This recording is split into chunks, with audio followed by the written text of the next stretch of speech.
ആരാണ് ഈ സോഫിയ ഖുറേഷി? ഇന്ന് ഗൂഗിളിൽ വെറുതെ സെർച്ച് ചെയ്തപ്പോൾ കണ്ട കാഴ്ചയാണ്. ഇന്ത്യൻ സേനയുടെ സിന്ദൂർ ഓപ്പറേഷന്റെ വിശദമായ വിവരം മാധ്യമങ്ങൾക്ക് മുന്നിൽ ഇന്ന് പങ്കുവച്ചത് കേണൽ സോഫിയ ഖുറേഷിയാണ്.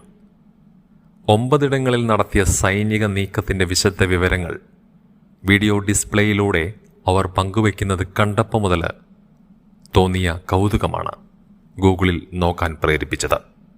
ഒരു അന്താരാഷ്ട്ര സൈനിക അഭ്യാസ ക്യാമ്പിൽ ഇന്ത്യൻ സേനയെ നയിച്ച ആദ്യ വനിതാ ഓഫീസറായിരുന്നു സോഫിയ ഖുറേഷി. ബയോകെമിസ്ട്രിയിൽ ബിരുദാനന്തര ബിരുദമുള്ള ഇന്ത്യൻ സേനയിലെ കേണൽ 2016 പൂനെയിൽ വെച്ച് നടന്ന 17 രാജ്യങ്ങൾ പങ്കെടുത്ത ആസിയാൻ സൈനിക ക്യാമ്പിൽ 40 അംഗ ഇന്ത്യൻ സേനാ വിഭാഗത്തെ നയിച്ചത് സോഫിയ ഖുറേഷിയായിരുന്നു.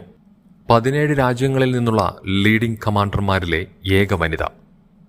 UN സമാധാന സേനയിൽ ഇന്ത്യയെ പ്രതിനിധീകരിച്ച പരിശീലകരിൽ ഒരാൾ കൂടിയാണ് സോഫിയ ഖുറേഷി.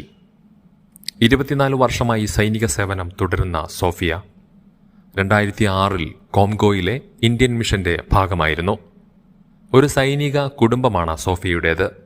മേജർ താജുദ്ദീൻ ഖുറേഷിയാണ് ഭർത്താവ്.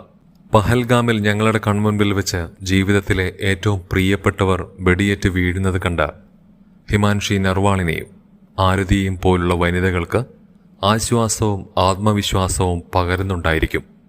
വനിതകളായ സോഫിയ ഖുറേഷിയും വിംഗ് കൗണ്ടർ വ്യോമിക സിംഗും നടത്തിയ ഇന്നത്തെ ആർമി ബ്രീഫിംഗ്.